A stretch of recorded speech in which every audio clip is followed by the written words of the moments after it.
சங்கீதம் அதிகாரம் 61. தேவனே, என் கூப்பிடுதலைக் கேட்டு என் விண்ணப்பத்தை கவனியும். என் இருதயம் தொய்யும்போது பூமியின் கடையாந்தரத்திலிருந்து உம்மை நோக்கிக் கூப்பிடுவேன். எனக்கு எட்டாத உயரமான கன்மலையில் என்னைக் கொண்டு போய்விடும். நீர் எனக்கு அடைக்கலமும் சத்துருவுக்கு எதிரே பலத்த துருகமுமாயிருந்தீர்.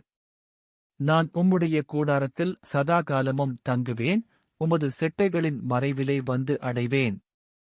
தேவனே, நீர் என் பொருத்தனைகளைக் கேட்டீர், உமது நாமத்திற்கு பயப்படுகிறவர்களின் சுதந்திரத்தை எனக்குத் தந்தீர்.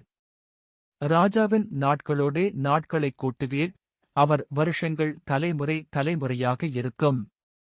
அவர் தேவனுக்கு முன்பாக என்றென்றைக்கும் நிலைத்திருப்பார், தயையும் உண்மையும் அவரைக் காக்கக் கட்டளையிடும். இப்படியே தினமும் என் பொருத்தனைகளை நான் செலுத்தும்படியாக உமது நாமத்தை என்றைக்கும் கீர்த்தனம் பண்ணுவேன். ஆமேன்.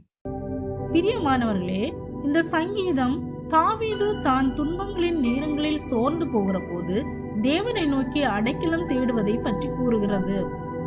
துன்பங்களின் நேரங்களில் தேவன் தன்னை பாதுகாத்து கன்மலையில் வைக்குமாறு அவர் வேண்டுகிறார். இதே போலதான் நாமும் இன்று பல துன்பங்களின் வழியாக கடந்து செல்லலாம், பல நெருக்கங்களின் வழியாக கடந்து போகலாம். இந்த நேரங்களில் தேவனை நோக்கி கூப்பிடுங்கள். அவரே நம் நம்பிக்கையும் நம் பாதுகாவலரும் நம் வாழ்க்கையை நிலைப்படுத்துகிற தேவனுமானவர். அவர் நம்மை ரட்சித்து சத்துருக்களுக்கு எதிரே பலத்த துருகவுமாய் இருப்பார். ஆமேன்.